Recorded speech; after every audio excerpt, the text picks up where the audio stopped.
Oh, hey, Alice. Fancy seeing you here.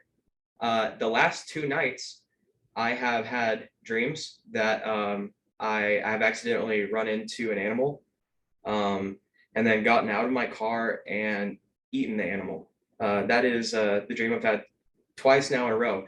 In related news, we have Kirk from Titans of Siren. What kind of animal?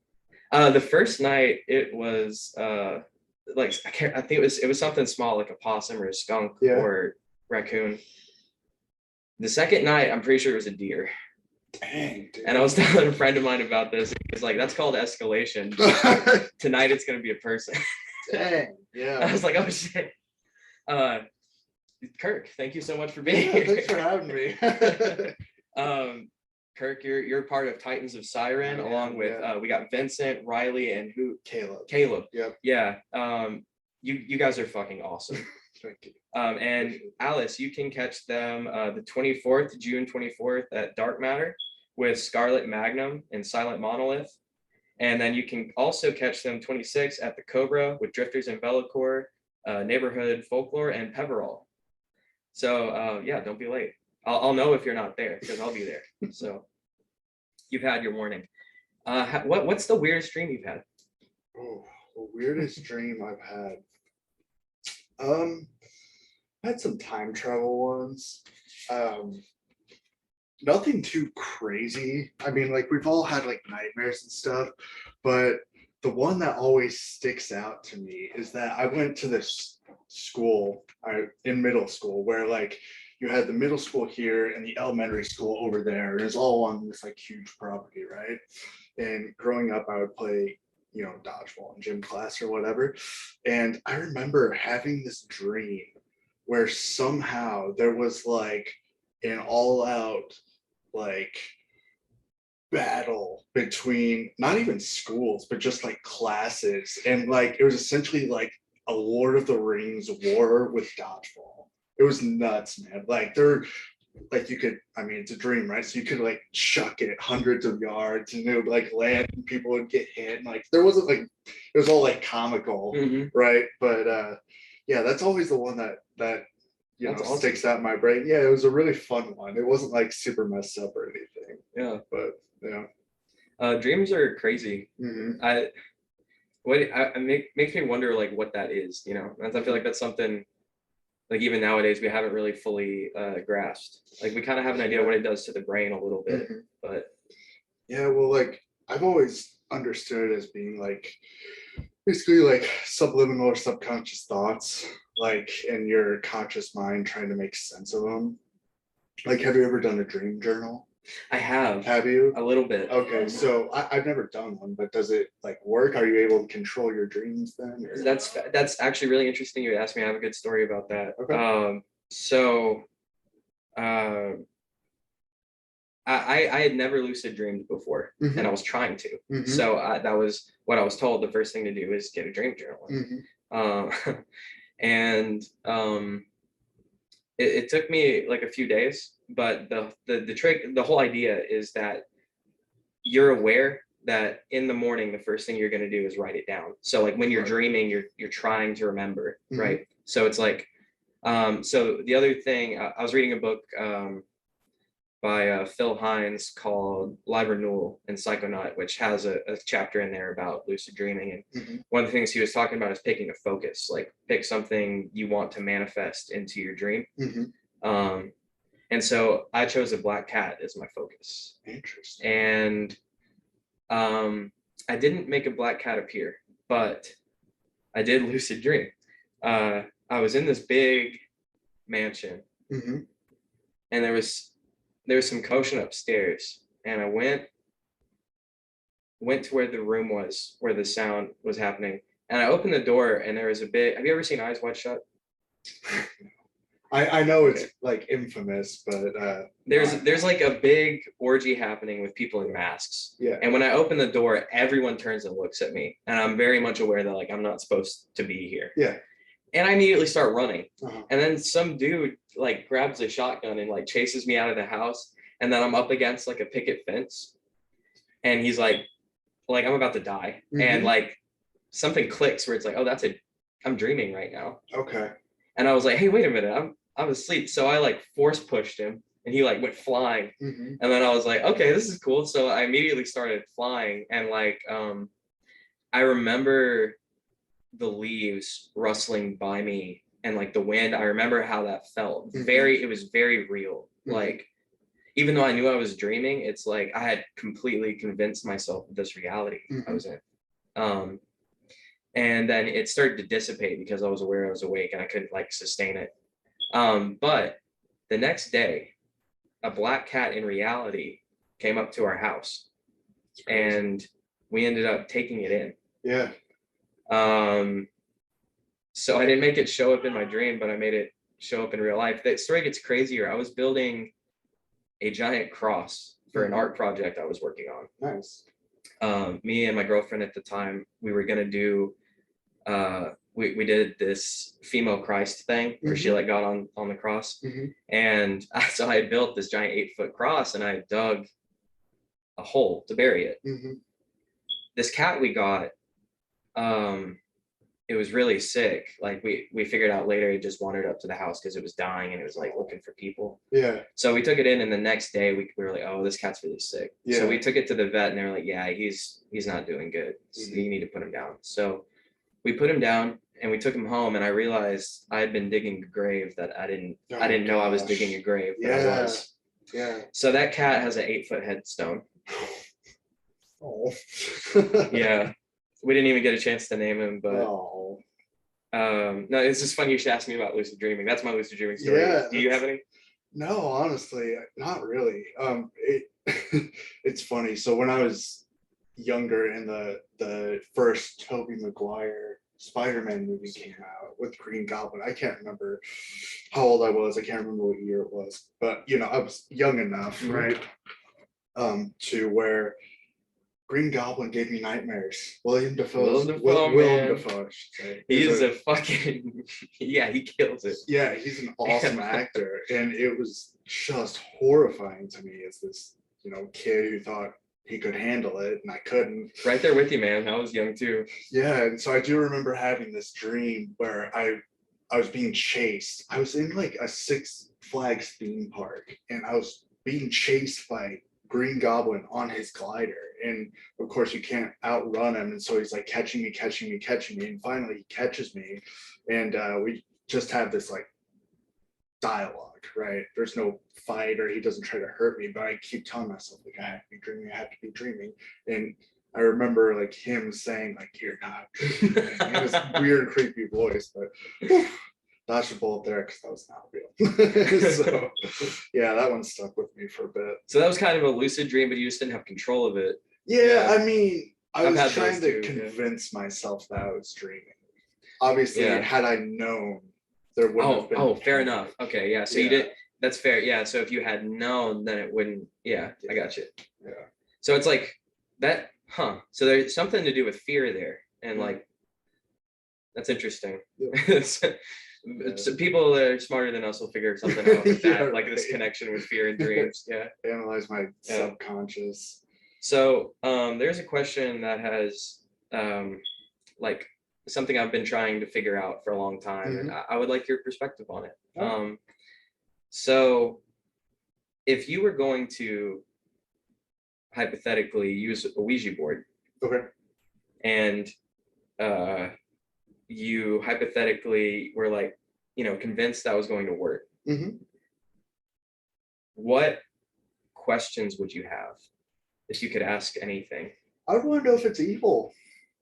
I would want to know because like there's a stigma of I'm a horror fan, right? And so a lot of, you know, you talk about The Conjuring and, you know, spirits, and there's so many scary movies that involve that type of thing. And of course, like, I guess the counter argument is someone like Casper, you know? And so like, if there was a spirit looming, I would just want to not feel like I was going to be harmed, you know? And so I would just want to ask them if they had any intention of wanting to hurt me or someone, you know. If it said no, would that be would you be convinced that it didn't?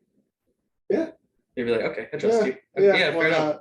Yeah, you haven't given me any reason not to trust you yet. Yeah, exactly. Like, I mean, heck, if that night, things were just flying around the room and whatever, then yeah, obviously I would believe I would feel differently about it. But I think that, we think Ouija board, we think, obviously ghosts, spirits, and we think it's scary just because it's something, if you believe in that, like, even if you believe in it, like no one fully understands it.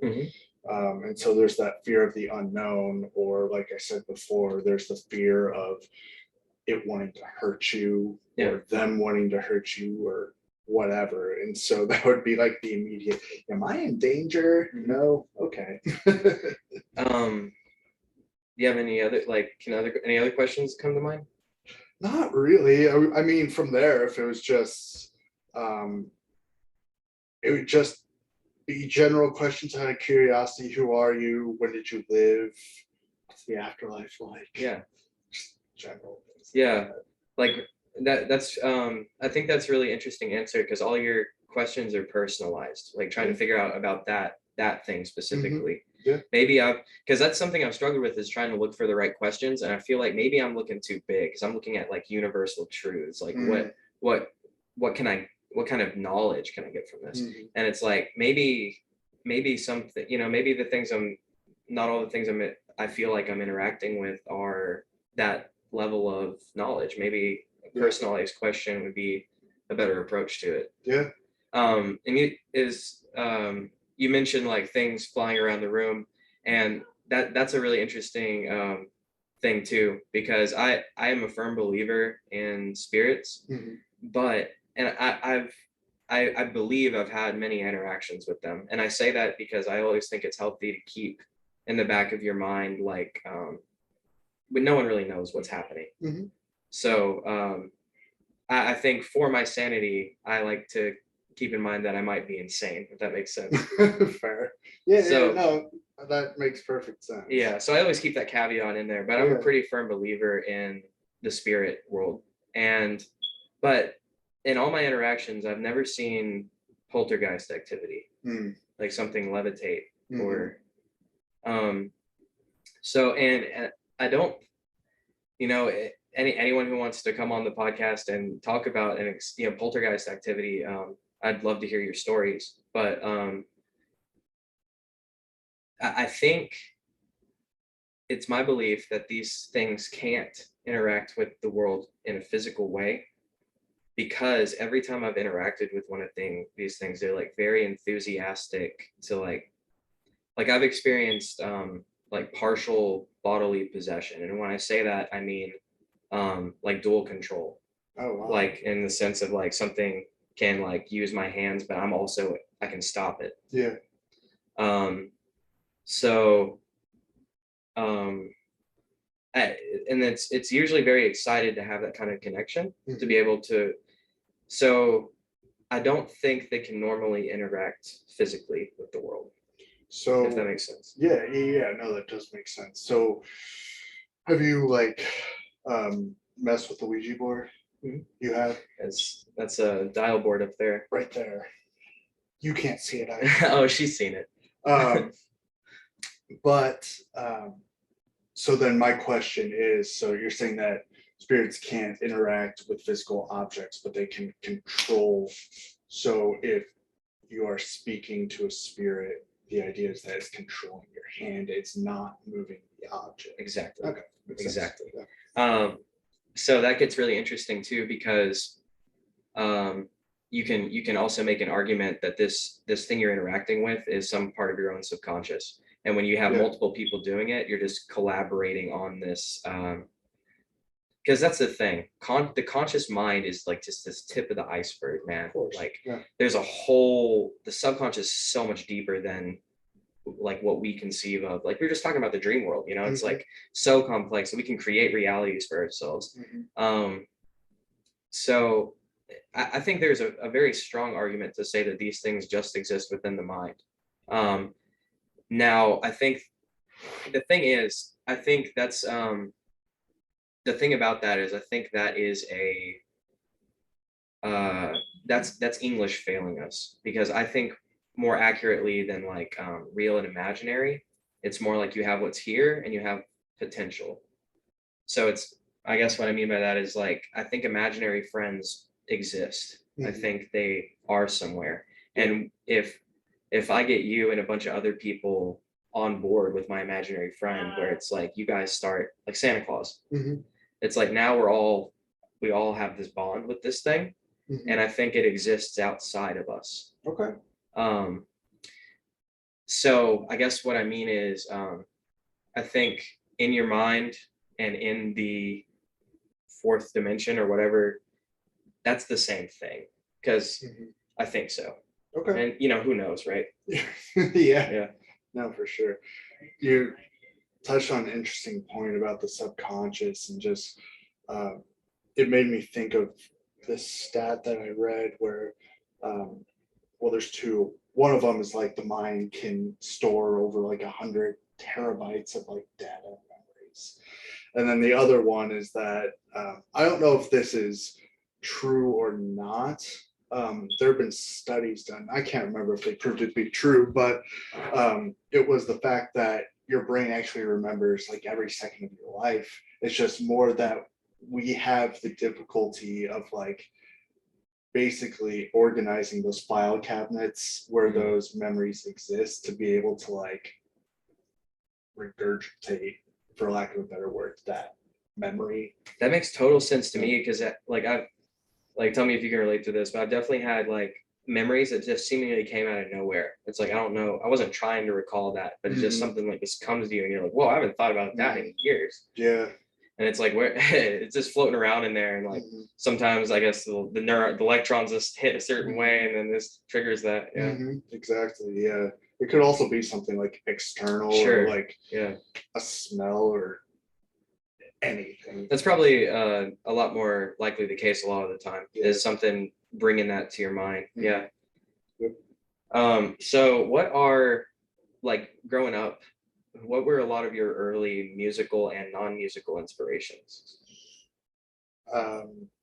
Inspirations for the band? I guess more, I guess, what were you into as a kid? Like just my hobbies in Yeah. general?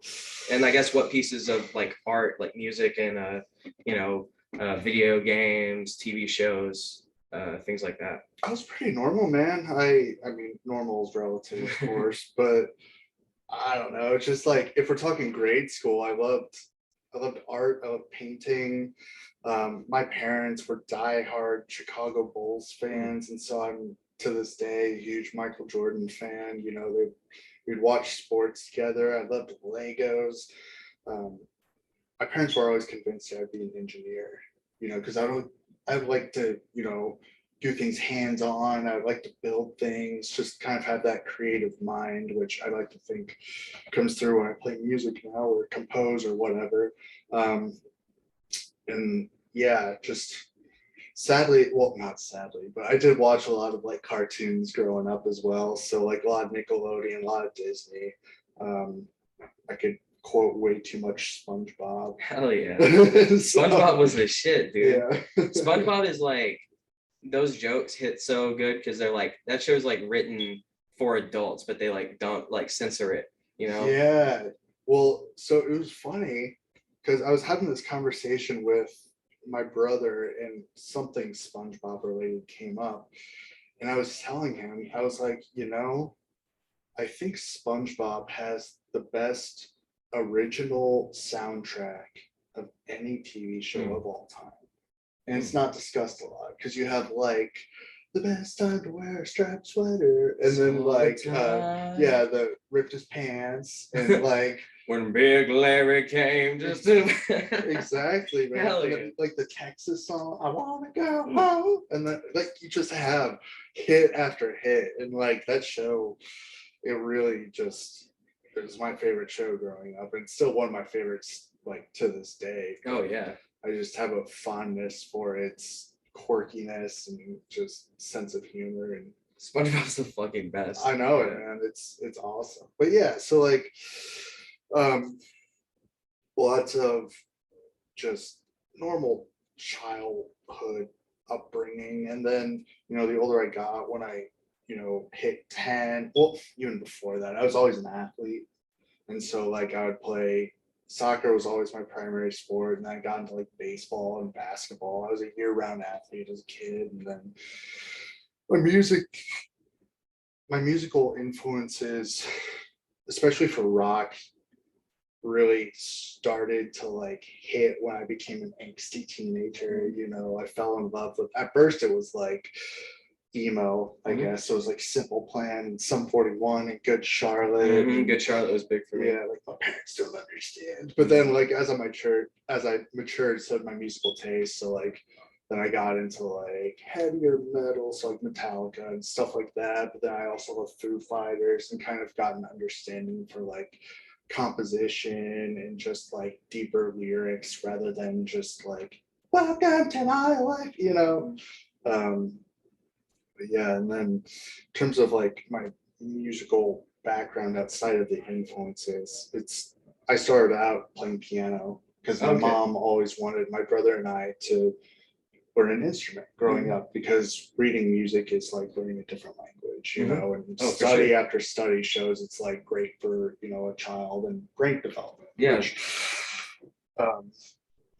it wasn't easy to convince me that going to piano lessons as like a 7-year-old kid. And eventually I got so tired of it and felt like a chore, practicing Mary Had a Little Lamb, and I wanted to quit, and I would throw temper tantrums like a little son of a gun. And she's like, okay, being the awesome mother that she is, she's like, all right, you can stop playing piano. However, you're gonna have to learn a different instrument. Drums. Everyone wants to hit something. I was a bitchy little kid, and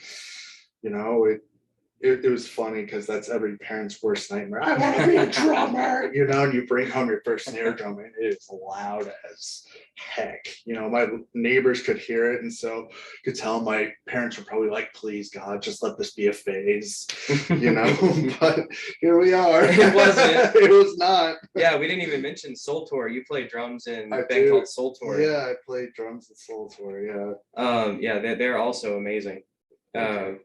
So yeah, very similar for me. It was like emo music to metal. Yeah. Like what do you listen to nowadays? A lot of just rock.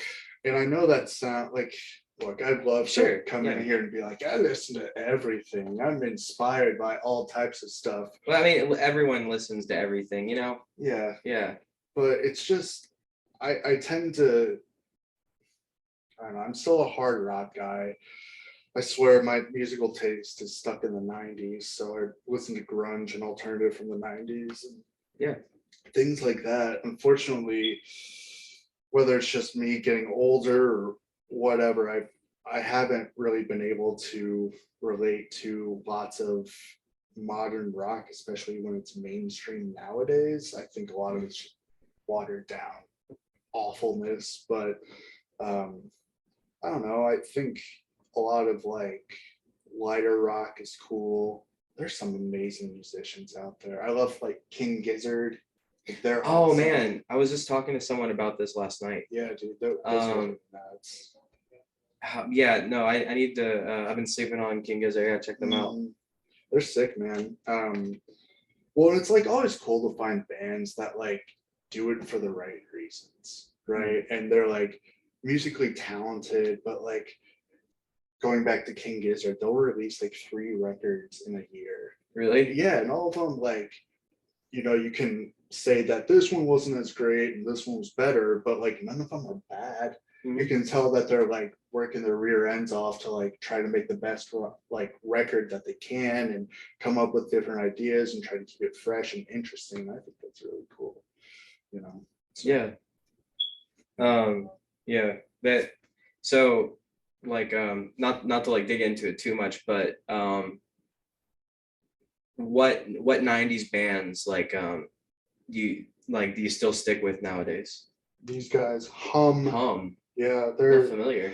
Yeah, so they had like this one hit that was like radio on the charts. It's called Stars. If you heard it, you might be familiar with it. But they came from Champaign, Illinois, which is, I'm from Springfield, Illinois originally. Champaign's like an hour and a half outside of Springfield. And I remember hearing Stars on the radio and just being perplexed and like in awe about how awesome the song was. And little did I know that this band was, you know, an hour and a half away. Like they, you know, they're a 90s band, but that's where they came from, was Champaign. And so I felt this connection to them. And I think all their records are awesome. I would definitely say that they're the most underrated 90s band of all time.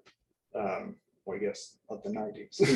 Yeah. But yeah, them and like there are a lot of cool band like Failure, if you're familiar with them. They're yeah, space rock band from LA, and they just have had a resurgence. oh cool.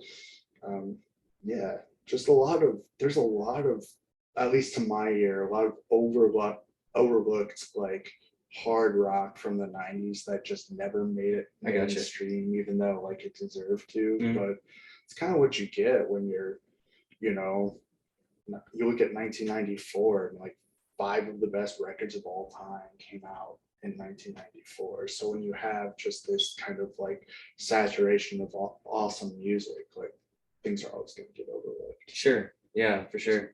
It's like that's definitely true, and I feel like it's probably even more true nowadays, where it's like music's a lot more accessible. Like that's kind of on a deeper kind of subject. That's, I think what's interesting nowadays is like we have more tools accessible to us than ever before, but we also have more distractions than ever before. So it's like for kids to, like you were talking about, like your mom dragging you to piano lessons, and like it's a good thing she did, because that like got you on a like your musical path, and eventually you started playing drums. And it's like that's getting increasingly more difficult for kids with as like technology progresses and like video games and VR. And it's like my mom also, she's a good piano player, and she used to play for like when we were kids, she'd play church songs, and and she definitely did her best to teach me, and I never picked it up. And like you know, that would have been cool though. I think that's really important, like because I guess discipline is important, because that it doesn't matter if you didn't stick with piano, because you learned discipline, so you learned to condition yourself, and like to and here we are. Sit down, mess up over and over and over again until you get it right, you know, or whatever. I was always this weird, so talking about my childhood, I always joke that okay, so I would have this weird habit, whether it was at preschool or at home or whatever, of like wanting to draw. I was like an artist, you know, and like I said, I love Michael Jordan, so I'd draw Michael Jordan, and like there'd be a basketball hoop in the background. And it was weird to me when I look back on it, because I had this habit of like one day drawing the picture and then going back the next day and starting from scratch and just doing it over and over again for like a week straight and trying to like perfect the details. And I don't know if that had anything to do with my upbringing or whatever, but it's interesting that, you know, we talk about discipline and failing and trying to improve and then improving and whatever, just because like that was a big part of my childhood. And I would have these weird habits where I would have to do the same thing over and over again until I got it right. So hard segue. This is something to ask everyone. Do you have any ideas about what might happen after we die? Oh man. Yeah. Well, I don't. But I can tell you that I have had a lot of, okay, so we live in America where Christianity is the most popular religion. And I can say that I've had a lot of really great experiences with Christianity, but unfortunately, a lot of really bad ones that has kind of convinced me that that's not something that I really believe in. Yeah. Just because, you're talking about the Bible, which was written so long ago, and unfortunately, Christianity has gotten to this point where it's become so black and white and judgmental, and I think a lot of people are just missing the point. Missing the point. Yeah. I'm not sure how much we've talked about this before, Yeah. but that's what you're saying really hits close to home for me Mhm. too. I was raised as a Jehovah's Witness, and I was also Yeah. homeschooled. Mhm. So like literally everyone I knew was in my church, Mhm. and until I was like 18, and I Mhm. moved up closer to here. Yeah. But that's the problem I have is I see like a lot of misinterpretation of scripture. Yep. Like when it comes to the Old Testament, like the Torah, the rabbis that wrote the Torah, they didn't intend for you to take it literally. Mhm. It was well known that these were parables. And in the way that like Santa Claus, for example, is like you tell that to your children and they don't really understand it as a parable necessarily. Mhm. They might understand it as a reality, but like as you get older, you kind of, even if no one tells you, you kind of just kind of build your own view of reality, you know. So it was understood in that way that these stories weren't literal, and it's only in the last few hundred years that people have started to take these stories literally. Mhm. And for me, I feel like that in a lot of the stories, it completely misses the point. Mhm. And it actually detracts from the message. But the example I love to point to is the book of Job, where are you familiar with the book of Job? So it's God, and he's commonly they'll call him Satan, but it's actually the accuser is what he's called. And it's God and the accuser, which is some kind of entity, and they're looking down on the earth and they see this man named Job. And Job is the most faithful of all God's men. And the story goes that the accuser is like, if you let me, like abuse and torture this man, like he will renounce you. Like your most faithful man will renounce you. And God says, you're wrong. Like, I'll take that bet. And so the devil does all these the accuser does all these horrible things to Job. He loses his family. He has this horrible disease. And even the men in his, like the wise men of faith around him, they all told him, you should look at what God's done to you. You should renounce him. And still Job was like, no, his faith isn't broken. And then God, he doesn't restore the things he lost, but he's given new things. He has a family that's twice as big. If you take that story literally, if you think that actually happened, then God will just take a bet and play with people's lives. Right. If you take that as a metaphor, what it's actually telling you is, because the thing is, you as the reader, you hear this conversation with God and Satan or the accuser, and it's like, but Job doesn't know about any of that. And I think that's the point, is Job doesn't know that there's this game going on. All Job knows is that shit sucks. And these other people are like, why aren't you renouncing God? And he's like, what good is it? Basically, the moral of the story is, what good is it going to do if for me to just shake my fist at the stars and like complain about it? That's just going to make me feel shittier. That's what I feel like the moral of that story is. And you completely lose that when you try to make it literal. That's my favorite example. Also, because the story starts with this conversation between, so it's like, who's writing the story? It's like if I came to you and I was like, I'm like, hey, Kirk, check out this book I'm writing between these two characters in heaven. You wouldn't go, oh wow, so you were there in heaven, right? You saw all this happen. It's like, no, dude, I made that up. Right. Yeah. That's how L. Ron Hubbard. Right. Yeah, that's a rabbit hole. Gosh. Oh, let's not go there. He's written more science fiction than any other person ever. Or at least published more science fiction. I don't consider that a religion. For the record. I mean, you know, I guess what we're getting into is it's not that much different. It's a lot of fiction. Yeah, I just think there's it's fiction without like the moral lessons and principles, from what I understand. Yeah, but I would argue that religion needs a foundation built around morals and principles. And yes. Okay, fair enough. That's what a religion is. Yeah. So I guess it's a cult of some kind. Yeah, pretty much. Yeah. God, what happens after you die? Yeah, sorry. No, you're good. So I'm not religious, right? And I do believe, I was raised by two lawyers. I tend to be pretty logical.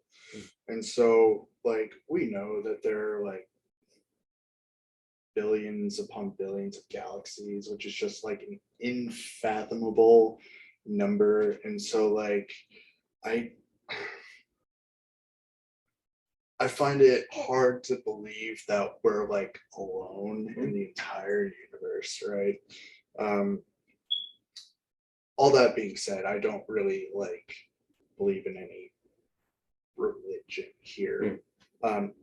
In fairness to all the other religions, I haven't really dug deep into them.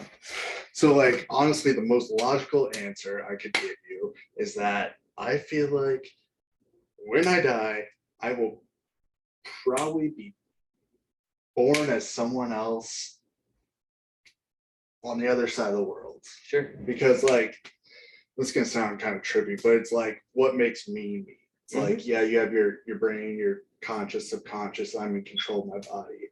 But if I shut my eyes forever, what's to say that it's kind of hard to explain, but there won't be a new me where it's I'm controlling another body and just a different person. Does that kind of make sense? Yeah. No, I actually so this is related. Do you believe in free will? Yeah, I do. Okay. And what does that mean to you? What is free will to Kurt?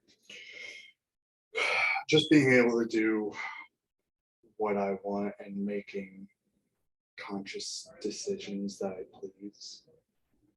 And if I tell you to think of purple elephants, that's not your decision.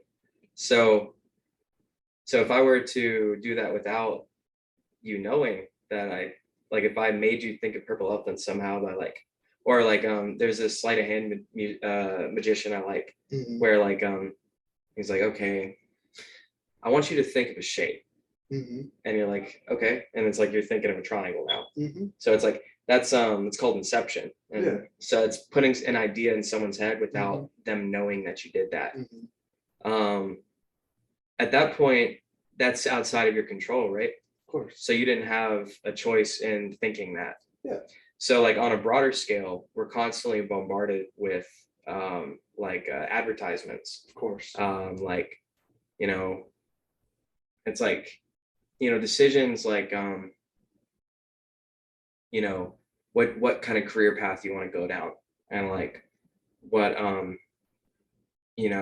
who you want your partner to be, or if you want a partner. It's those kind of decisions, definitely they feel like they come from us. But why is it that we choose Pepsi over Coca-Cola one day? And why is it that we go to this restaurant instead of another one? Maybe you saw an advertisement earlier in the day, or maybe someone mentioned it to you a long time back, and then you're so to me it's okay, if we take this all the way back, then it's when you're born, we were just talking about if you were reincarnated, would you still be you? I don't think there's anything.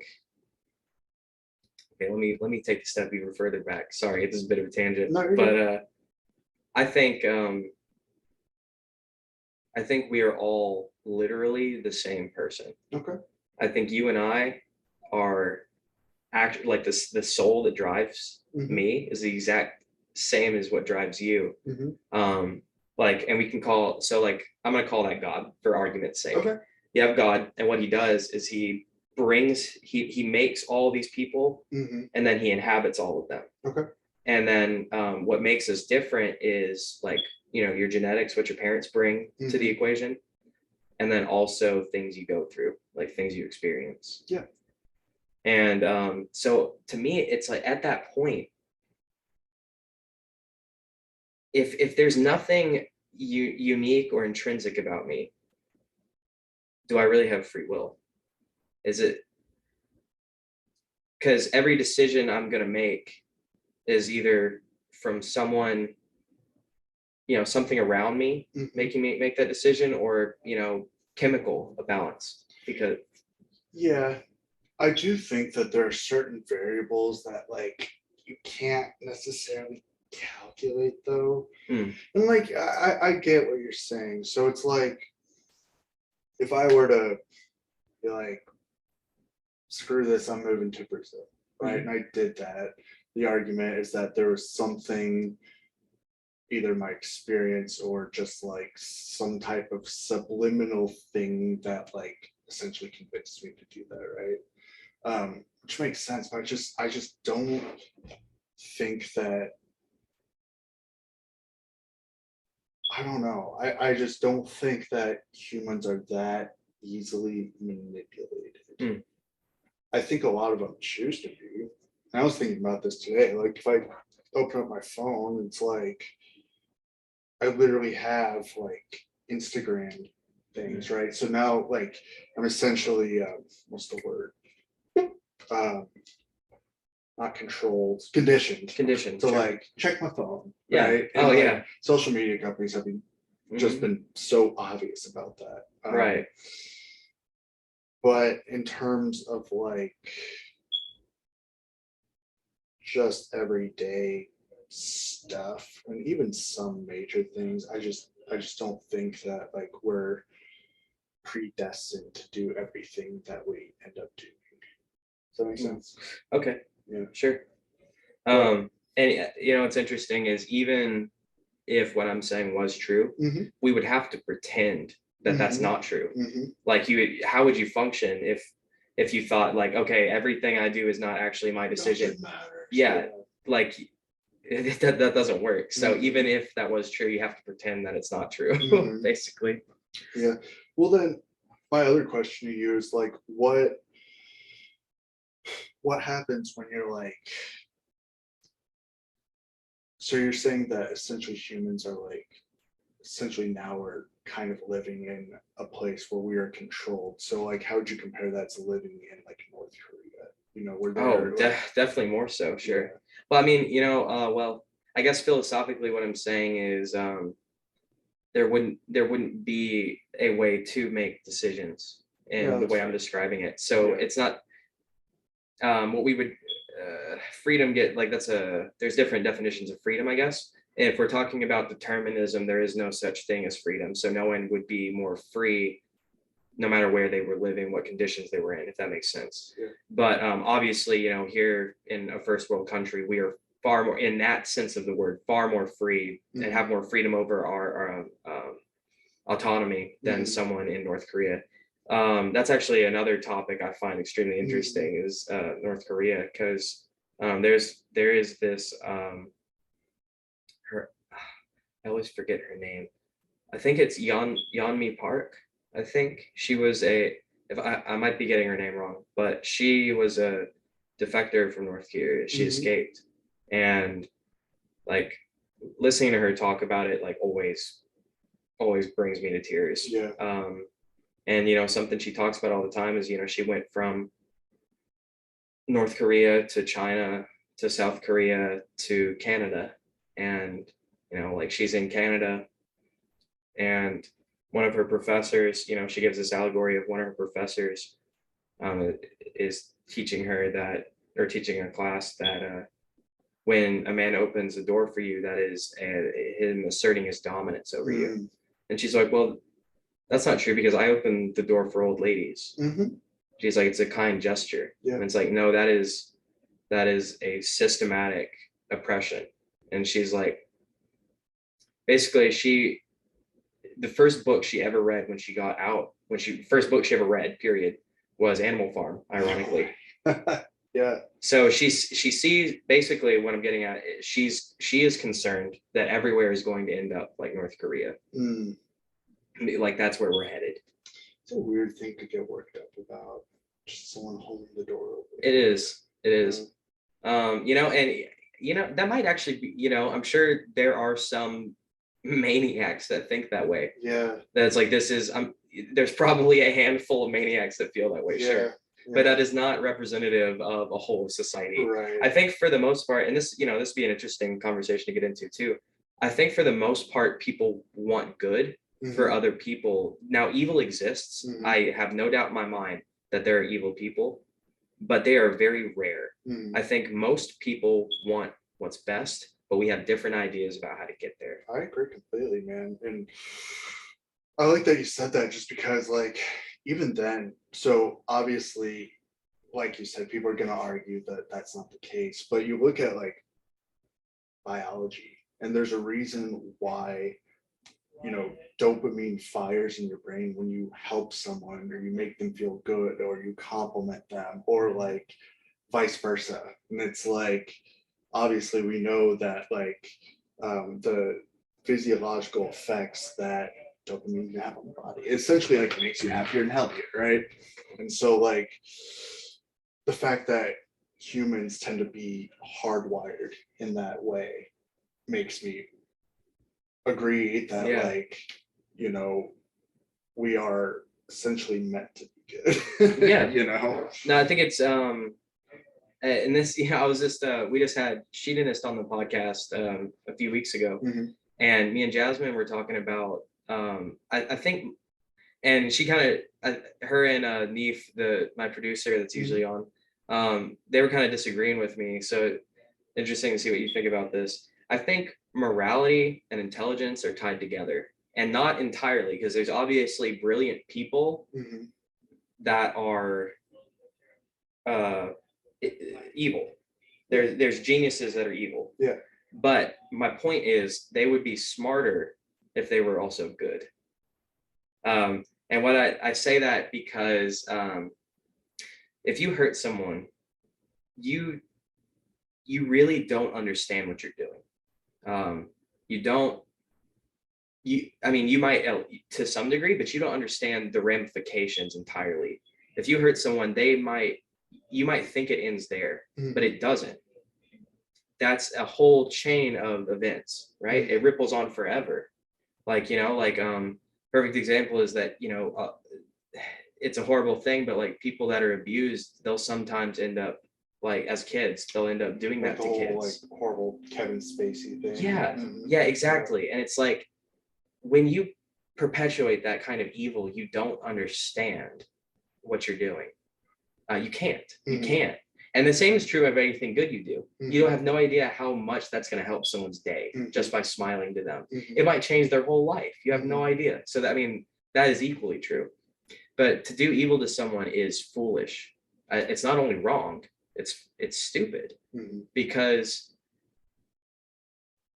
you don't know what you're doing. Mhm. And you don't, even if you're a psychopath and you don't care, even if that's how you feel, you don't know how that's going to affect you. That might come back to bite you. Mhm. That person you screwed over, they might kill you one day. Mhm. And then it's like, well, that wasn't very smart of you, was it? Right. And it's like, so there's obviously evil people that are geniuses. My point is, they would be smarter if they were also good people. So do you then think that there's no one who ever existed who deserves to be hurt? That's an interesting question. I like that. I'm gonna start asking. I'm gonna steal from you. I'm gonna start asking people that. That's a really good one. You know, I definitely I experience feelings of like you know, when I see someone that I care about that's been hurt, like I feel anger. Mhm. course. obviously. And it's like, it might maybe vengeful anger, Yeah. you know? But if you're to ask, not the emotional me, but the logical me, Yeah. how I feel about that. I don't think, I also like, even though we've both had bad experiences with it, you mentioned you have had really good experiences with the Bible and Mhm. Christianity. Me too. Yeah. Like there's a lot of really good stuff you can get out of there. And one of the things, I've definitely taken to heart is like, an eye for an eye leaves the whole world blind, Mhm. and that's less Old Testament and more, New Testament, where Jesus is like, return evil to no one. Mhm. I think the way I see it, if someone is a problem, if someone is causing an issue for society, I think that problem should be solved. Mhm. I think that problem should be removed Mhm. by any means necessary. Yeah. But done with love. Okay. So what I mean by that is the most heinous, awful person you can conceive of, some dictator that I'm not even going to bother naming, and pick one, Mhm. whoever you got in your mind, Alice, that person, they obviously, I would say, if we're talking about justice, sure, they deserve that. They deserve whatever they have coming, anything at all. They deserve that. But I don't think what you should do is you should kill them. You should just remove them from the earth. And whatever's out there deal with the consequences of that. I don't think putting more evil into the world helps. I think what the best solution is just to remove evil from your environment. So are you saying you should kill them or you should not? Yeah, I think so this is interesting rabbit hole. I think, yeah, you should kill murderers that kill, not in self-defense. Mhm. To the point where I don't believe in a death penalty, or excuse me, a life sentence. Right. I'm actually kind of extreme on this, where it's I don't want to pay for a rapist or murderers with my tax money. I don't want to pay for them to exist. Mhm. I want them to be dead Mhm. because they're a nuisance to society. That's how I feel, and that's that's a very divisive thing. I'm not casting any judgment on people that feel differently, but that's my opinions on it. Is you remove something from the society. You Mhm. don't. I don't believe in like public execution or like pain and torture. Those things, I think there's something fundamentally wrong about that. Well, it's consistent with what you're saying, eye for an eye, which that appeals to the logical side of me as well. Where it's like you can make the argument that if someone takes a life, then the punishment is that like you're essentially like they don't deserve theirs. Sure. That's how I feel. Yeah. Yeah.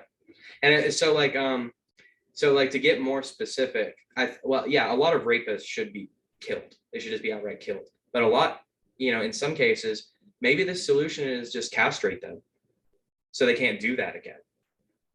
Like I'm remove the problem. Maybe this person has some value to society still, but just make sure they don't do that again. Yeah.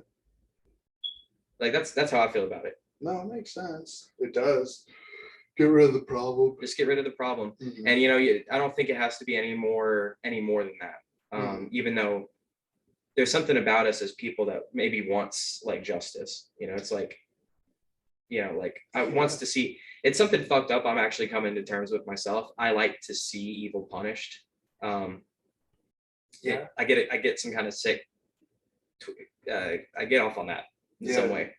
It's like we need a vigilante. And I'm starting to understand that that's not a good way to be. It'd be more, be more zen, where it's like, just distance yourself and your loved ones from issues. And it's like, or if that means killing someone or removing them from society at whole, then take that step. But if you fester resentment and evil in your heart now, you might not realize it, but you're hurting yourself and you're hurting those around you. I agree, man. The thing you touched on a really good point where it's like just to kind of like rid yourself of the anger, because essentially like eat you up inside. And unfortunately now with like recently with like school shootings and this, that, and the other thing, it's like it's so, and we're human, right? And so there's always going to be a little sense of anger. And obviously that's going to boil over when you read a story like that. You're just going to be overcome with emotions. And it's just so, unfortunately, with today's day and age, it's so freaking difficult. Because I agree with you, just like it's not worth being pissed off all the time because it will eat you alive. It's just not a good way of living. But goodness, there are just some things that are just so hard because like you don't want to feel like you're ignoring them, and I just wish that like there's something I could do, and it slowly eats you alive. Yeah, man. Like even with the, because I have the same thought process, like you're getting mad for no reason.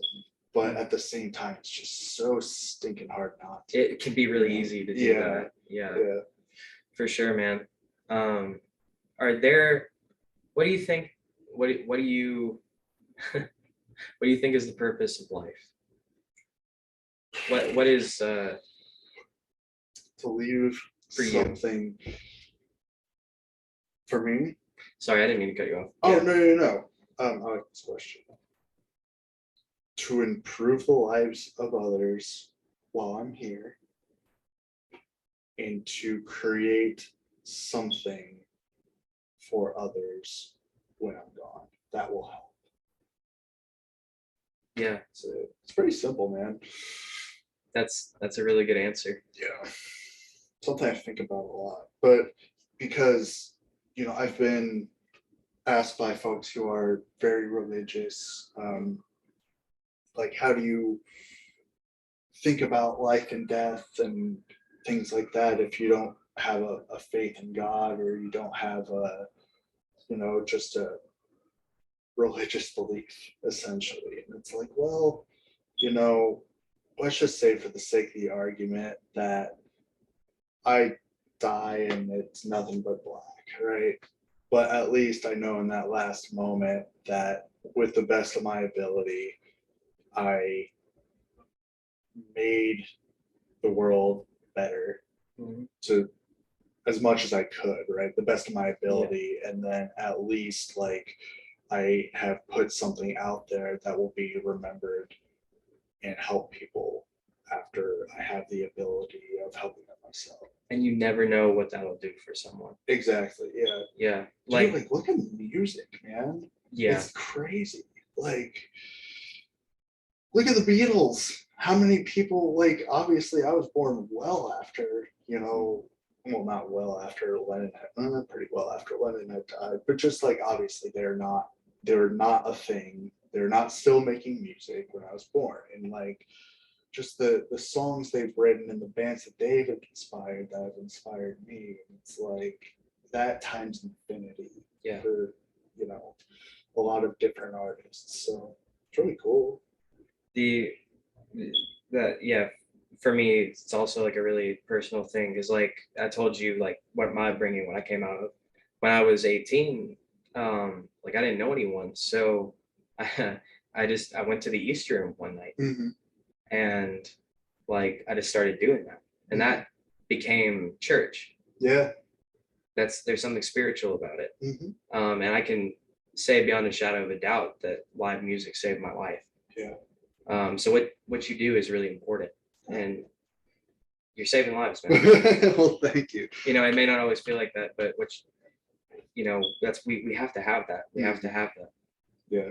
Well, that's cool, man. Well, and it's really awesome for you to say, just because I don't mean to sound like I'm up my own ass here, conceited in any way, but at least like when I'm seeing an awesome band and I'm in the crowd, I feel the same way. God, I remember seeing Cage the Elephant at the pageant in St. Louis, Missouri when I was a junior in high school. And that was the first time I'd ever crowd surfed. And like, I remember having this test the next day and being so nervous about it. I got like a C on the test, which is not up to my standards, but like just being okay with that because I had this experience the night before where I felt like so connected to everyone and everyone was in there with awesome intentions, just singing along. And the guy right next to you who you'd never met had suddenly become your best friend, you know, and just like screaming lyrics. And like at that moment, I was just so relieved because I could have like stayed home, studied for this stupid test, but like going to the show made me realize like everything's gonna be fine. Yeah. It's gonna be okay, you know. And Yeah. so like that's really cool. You cannot put a price tag on that. It is priceless. Yeah. And you know, like that is exactly how we've met. Mhm. Is like just being at we have a lot of talented friends. We're blessed to have a lot of really beautiful people in our lives.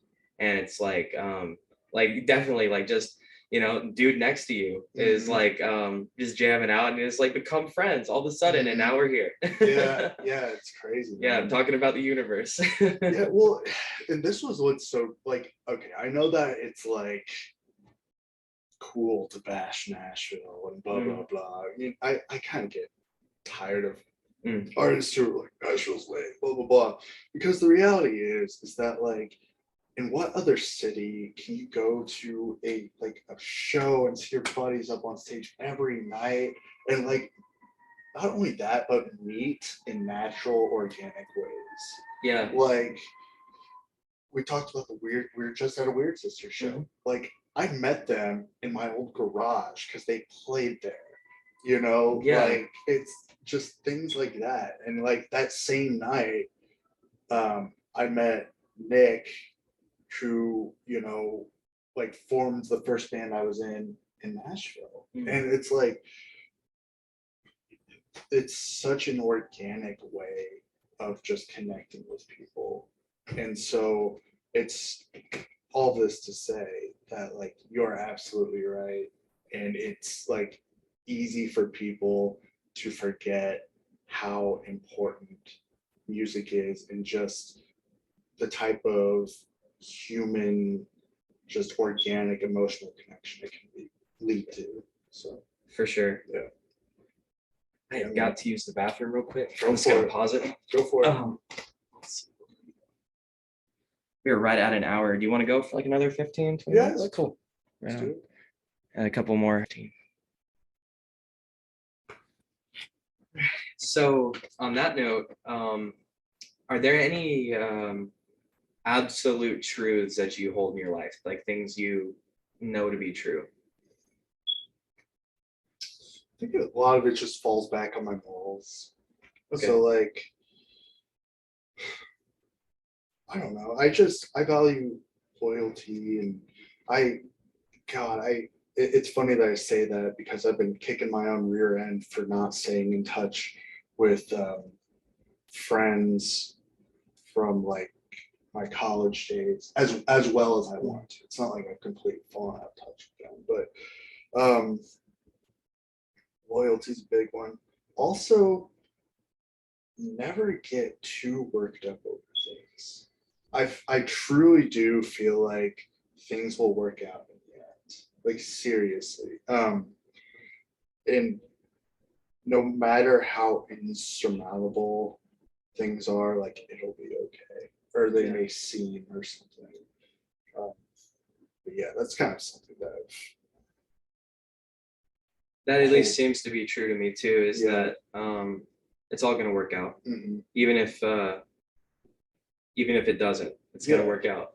Yeah, well, you know, to me it's exhausting being around people that make these flashy judgments and just quick, you know, reactions. You know, you turn on news, oh my god, the world's gonna end, you know, or one bad thing happens and it just rocks their world. When I don't want to speak for anyone else, but like, you know, that thing could be pretty minuscule.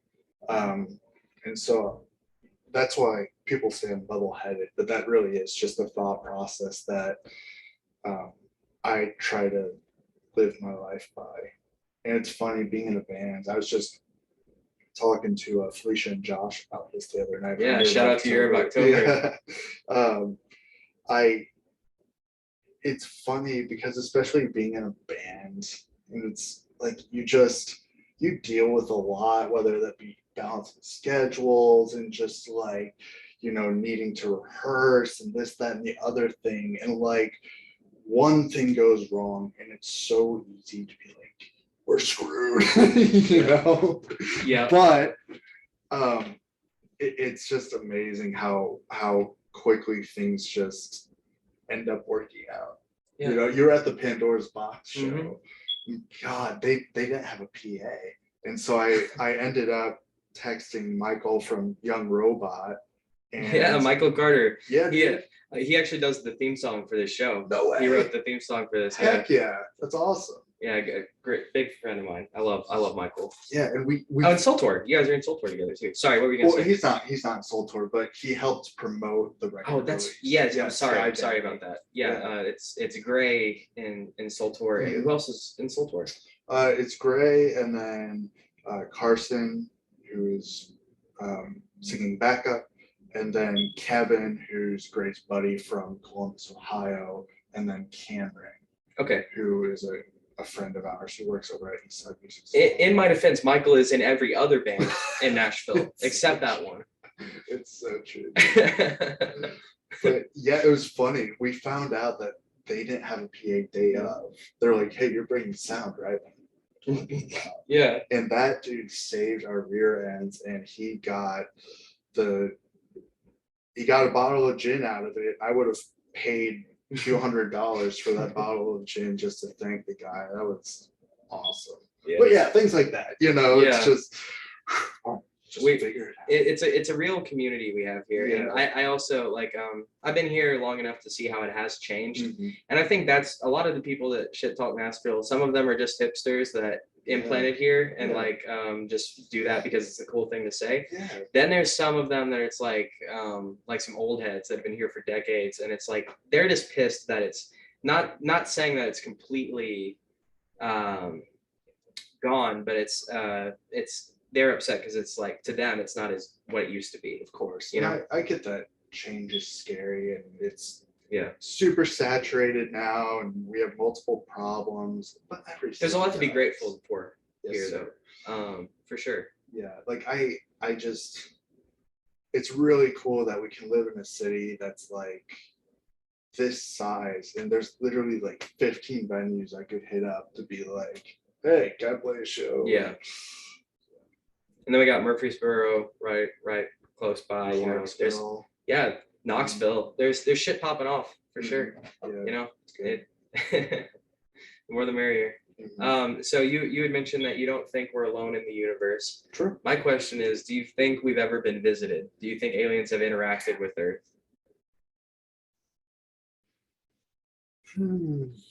No, I don't. And the only reason I think that is because we have I'm just playing the odds here, but we have telescopes that can see light years away, right? Yeah. Which is pretty massive. Like our observable universe is a large amount of space. And so absolutely. Yeah. And so seemingly infinite from what we can tell. Right. Yeah. And so like I know that there are theories like this planet could house life or this planet could house life, but I feel like within our observable universe, if there was a being that had that type of intelligence or whatever, we would know of it. That being said, we could be part of a raindrop in a much bigger universe, Oh, sure, yeah. Or we might not have the intelligence to realize it or whatever, but I don't know, flip the coin, I'm gonna go with no. Okay. Yeah, I mean, I think that's, to me, I think both answers are like equally valid. Yeah. There has been some stuff recently with the government talking more about, they don't call them UFOs, they call them UAPs, unidentified aerial phenomena. They released a whole thing on it, but we actually on the podcast we read the whole thing, and it was pretty nothing. Yeah. Which, I mean, even if they had something, it's not like they'd share it with us. Yeah. But I think either is pretty likely. I get what you're saying though about why would they fuck with us, and also we'd probably know about it. I think if that were the case, someone does know about it, and they would have to be covering it up. Yeah. Yeah. There's also things like, which, there have been several sound arguments for being able to do this thing without aliens, but there's things like the pyramids, like how did that happen? It's like, not only is it a technological achievement, but it's spaced directly under Orion's belt and mapped onto like a grid of other holy sites. And it's like, I suppose it is possible that people did this, but it raises an eyebrow. Like, this is a really ancient civilization, So to me, it's a toss up. I'm with you on that. Yeah, I think in terms of that, and once again, I'm open mind. Like, it's not like none of us know the answers. Yeah.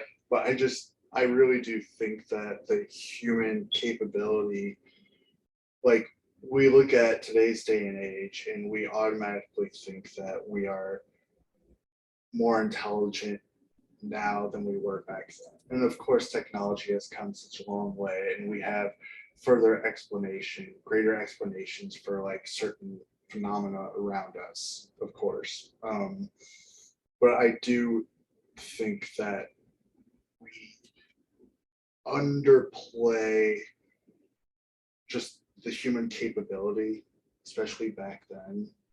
Like, I feel like obviously there were like astronomers and things like that back then who would be like, oh, well, the season's changing, Orion's belt is up there, like, this is cyclical. And so, like, at this time of year, we're going to build this thing right here. Okay. Yeah. I mean, that's just how I see it once again. Well, that's that in philosophy, that's Occam's razor. That's the question that requires the least explanation is probably the one that's what it is. It's like the thing that well, basically the thing that makes the most sense is probably the thing that makes the most sense. Like if you have to do some like crazy logic for something, that's probably not what's happening. Yeah. Like you said, you were raised by two lawyers. You have a very logical mind. I just figured, man, Orion's belt's awesome. I mean, I couldn't imagine, looking up and seeing those three stars and then seeing them like go away or whatever based on the season, and then like they come back and you're like, oh, that's them again, and sure, fair enough, totally. So like, okay, so we did aliens. What about aliens from this another dimension? Like, not from another planet, but off this plane. And we call it whatever you want. There's fairies, there's spirits, there's ghosts, demons, angels. Stuff not so much. I don't. Well, okay, so another dimension being like what, like fantasy? So we were actually getting into this a little bit earlier. To me, I think the dimension is imagination. So yeah, fantasy. So basically what you can, so like, okay. I mean, I think it's pretty obvious that there is imagination. We can establish that. Yeah. There is, you can conceive of things that are not real. Yeah. Obviously. I am saying that whatever that is, I'm calling that a dimension.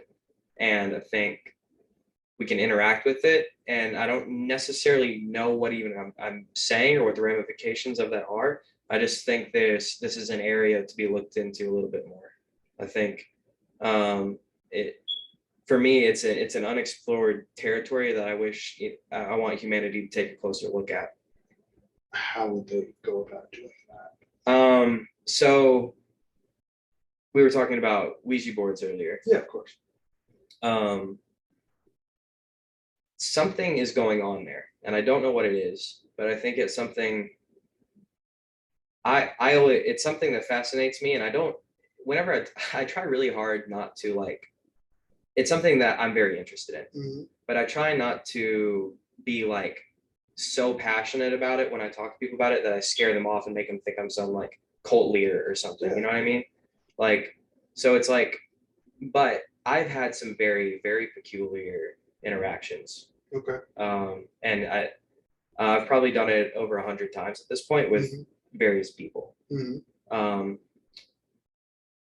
A lot of people, when they use a Ouija board, they're conceiving of like what's called I want to mess it up. I think that's an evoking board. It's a rectangular. Okay. And the letters are splayed kind of like a rainbow. Yep. That's an evoking board. That up there is an invoking board. And in magic practice and study, geometry is very important. Okay. So the difference is shape. Difference is the planchet on your standard Ouija board is shaped almost like a triangle, but it starts like this and it's kind of bowed in the middle like that. And it actually represents the shape of a wishbone. Oh, okay. But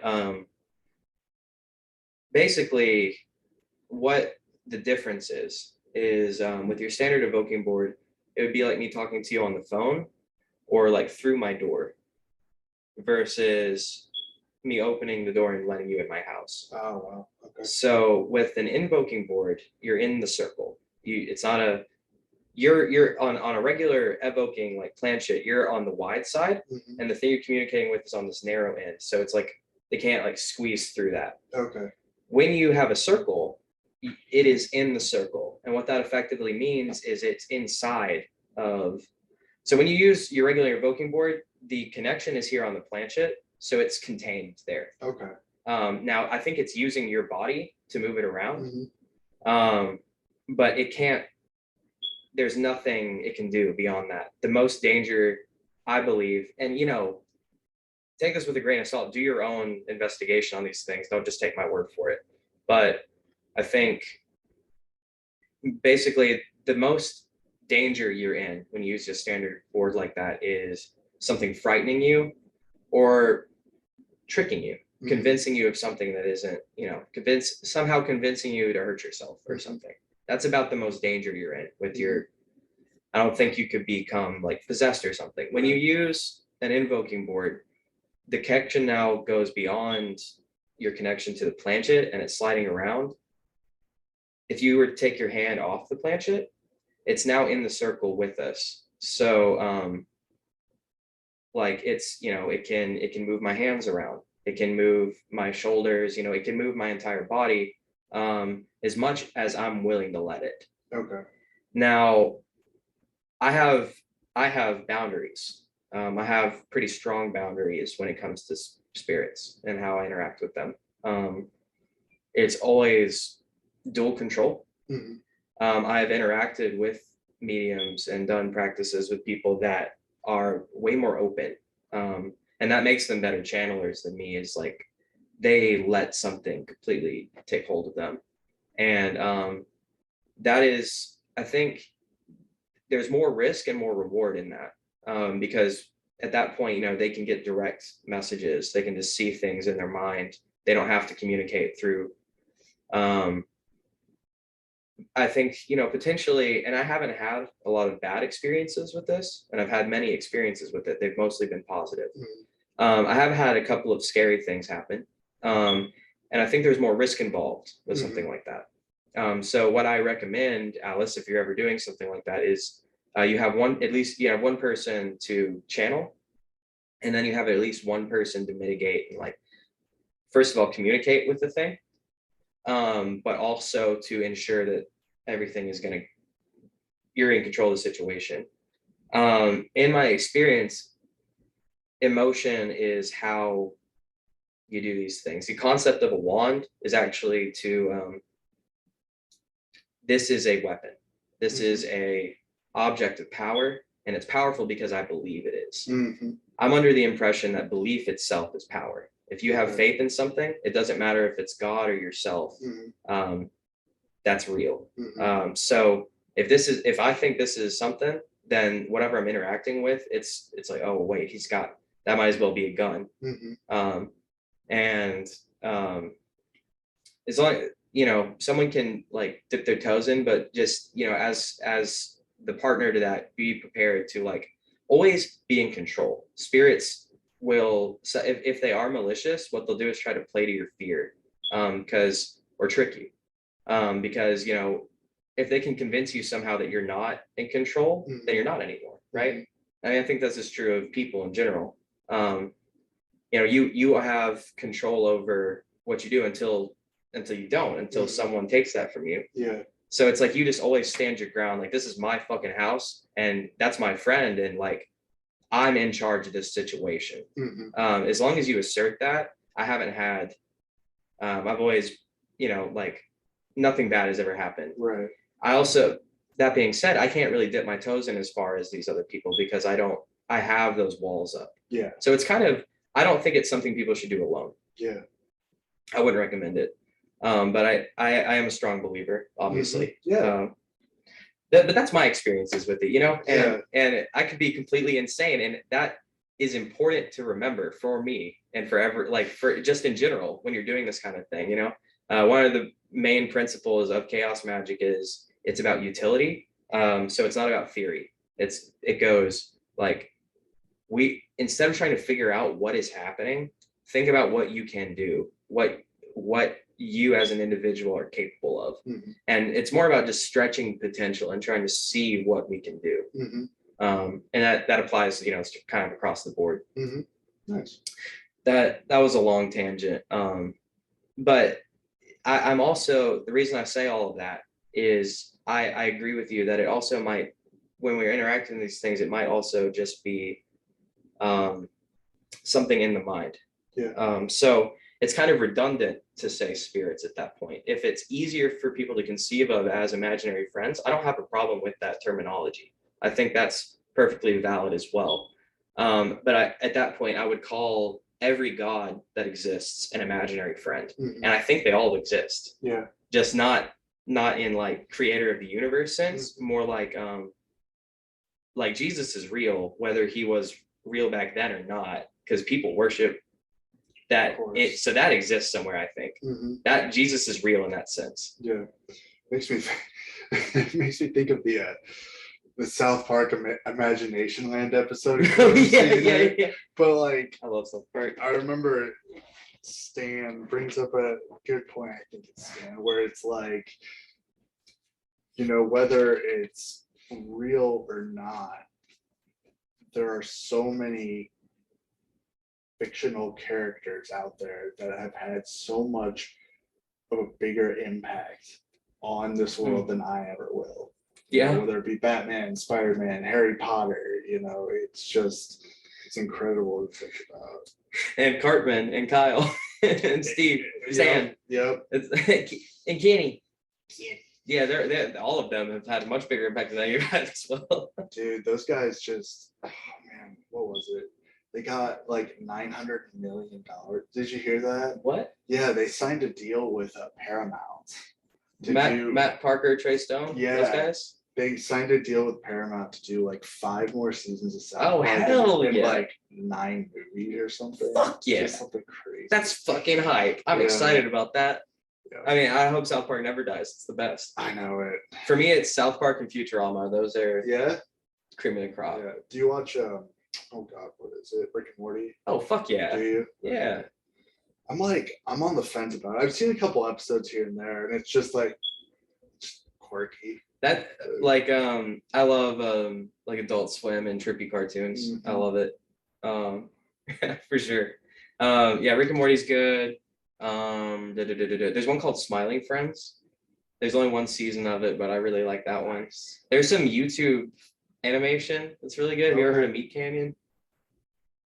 It's just little videos, but he does parodies of like there's a Scooby-Doo one, and they're all really fucked up. Okay. He basically takes everything from our childhoods and fucks it up, like makes it really disturbing. Oh, like sinister. Yeah, like a Courage the Cowardly Dog one, Scooby-Doo, Power Courage the Cowardly Dog's already messed up. That one on its own is wild. Yeah.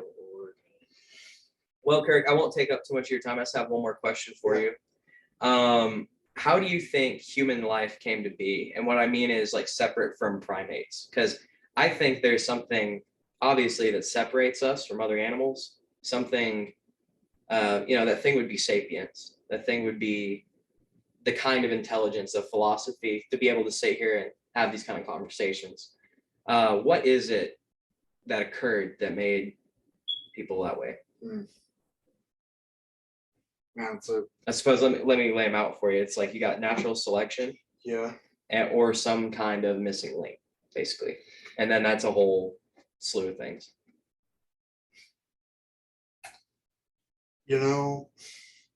I've been lucky enough to have visited the Galapagos Islands, where Darwinism was essentially created. And I don't know, is that a cop-out answer just to be like, eventually we just got more and more intelligent and learned to adapt to our environment, which essentially, we learned to adapt better than other similar species did. I don't know, is that a cop-out? No, I think basically just natural selection. Yes. There's over time, over a very obvious, if that's your, I would assume over a very, very long time. Yeah. This happens. It may seem drastic because we still have primates, so we still have. So it might seem like a drastic jump, but if you actually understood the timeline, it would make sense basically. Yeah, I think that's a totally valid answer. Yeah, for sure. Yeah. Well, Kirk, thank you so much for being here, man. Dude, thanks for having me. Seriously, it's been a blast. Soltour and Titans of Siren. You can catch Titans of Siren 24th, Dark Matter, 26th at the Cobra. Don't be late, Alice. And we'll see you next week.